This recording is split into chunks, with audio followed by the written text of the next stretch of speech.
বলেন যে তারা অ্যাটর্নির চেয়ে অনেক বেশি জানেন এবং অনেক কিছু করেন। আমি কাউকে ছোট করছি না, কিন্তু অনেক ভোগান্তির শিকার হচ্ছেন। কারণ এই ক্লায়েন্টের জন্য তারা তো আদালত প্রাঙ্গণে যেতে পারেন না, কোর্টে যেয়ে দাঁড়াতে পারেন না। তো আপনারা কিন্তু এগুলো দেখে নিবেন যে কার কাছে যাচ্ছেন। আমরা আরেকটি প্রশ্ন একটু নিতে চাই, যদিও তার এটি সম্পূরক প্রশ্ন। তিনি বলছিলেন যেহেতু আপনি বলেছিলেন এর আগে যে পিটিশনার যদি মারা যায়, যদি তার কোনো ক্লোজ রিলেটিভ এখানে থাকে, তাহলে এটি করা সম্ভব। তো তিনি জানতে চেয়েছেন যদি যিনি জয়েন্ট স্পন্সর ছিলেন, মানে রিলেশনটি হচ্ছে নেপিউ, সেক্ষেত্রে কি কোনো সম্ভব কিনা, পসিবল কিনা? পিটিশনার মারা গেছে। Right. Nephew is not qualifying relative. It's my understanding. তো ওনাকে দেখতে হবে। তাহলে আমরা কোয়ালিফাইং রিলেটিভ বলতে কাদের বুঝি?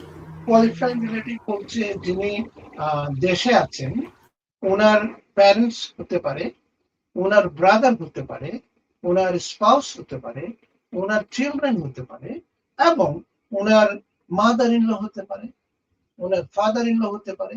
সো এরকম ক্যাটাগরিতে কোয়ালিফাইং রিলেটিভ যাদের ডেফিনেশনে পড়ে, এই ডেফিনেশনের বাইরে নেফিউ পড়ে না।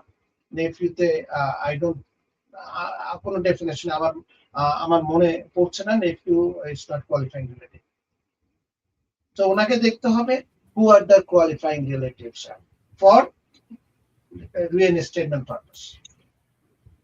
অসংখ্য ধন্যবাদ। আমাদের আরো বেশ কটি বিষয় ভিত্তিক আলোচনা আছে। বিশেষ করে আমার অনেক দর্শক যেহেতু বাংলাদেশ থেকে অনেকে দেখেন, তাদের প্রতি আমি অনেক অনেক কৃতজ্ঞ। তারা সবসময় রেসপন্স করেন, প্রশ্ন করেন, এবং বেশিরভাগ মানুষই অনেকেই জানতে চেয়েছেন যে আমি ডক্টর প্রফেশনে আছি, আমি কি আমেরিকায় স্কিল মাইগ্রেশনে যেতে পারবো কিনা, কিংবা অনেকে নার্সে আছেন, নার্স প্রফেশনে। তো এই বিষয়টি নিয়ে একটু বিস্তারিত আপনার কাছ থেকে আমি একটু তথ্য নিতে চাই।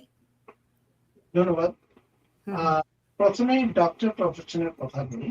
ডক্টরসের জন্য একটা প্রোগ্রাম আছে যেটা EB2 NIW, ফিজিশিয়ানদের জন্য।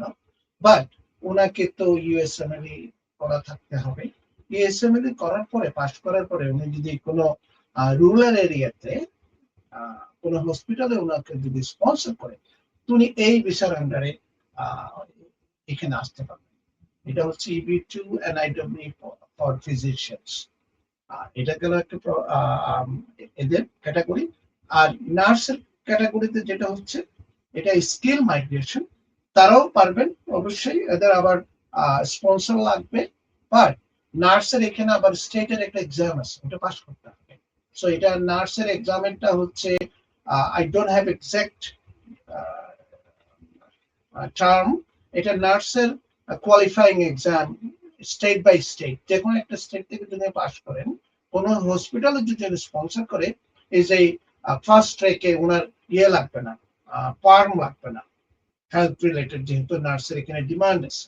So it's very good option. আমাদের বাংলাদেশে যারা নার্স আছেন ওরা এটা ট্রাই করতে পারেন, বাট পরীক্ষাটা পাস করতে হবে। এটা মোস্ট লাইকলি আমি নেক্সট প্রোগ্রামে যদি আপনি বলেন, আমি ডিটেলস বলতে পারবো।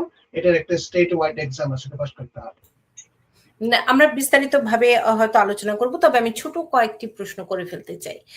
এই যে পরীক্ষা দেওয়ার বিষয়টি, তারা কি বাংলাদেশে বসে দিতে হবে না এখানে এসে দিতে হবে, কি মানে প্রক্রিয়া ঠিকই নার্সদের জন্য? বাংলাদেশে বসে পরীক্ষাটি দিতে হবে। আর স্কিল মাইগ্রেশনে আর কারা আসতে পারেন, কোন কোন প্রফেশনের মানুষ আসতে পারেন? স্কিল মাইগ্রেশনে আপনার EB3 যেটা স্কিল বলে থাকি, ওটা করতে পারেন। ওটা তো পার্ম লাগবে, স্পন্সর লাগবে, labour certification, all this process করতে হবে। আর যেটা হচ্ছে এটা ইয়ারলি করে, এভরি ইয়ার, যেটা কারেন্টলি 100,000 যেটা কোম্পানিদের দিত, বাট ওটা তো জাজের অর্ডারে, কোর্টের অর্ডারে আপাতত স্টে আছে। সো এটা একটা স্কিল H1B তে, যেমন বিভিন্ন বড় বড় কোম্পানি, গুগল বলেন, অ্যাপল বলেন, তারা স্কিল হায়ার করে H1B, এদের মাধ্যমে ট্রাই করতে পারেন। আর এই তো এইগুলোই আছে স্কিল মাইগ্রেশন। আর যেটা এক্সট্রাঅর্ডিনারি আছে সেটা আমরা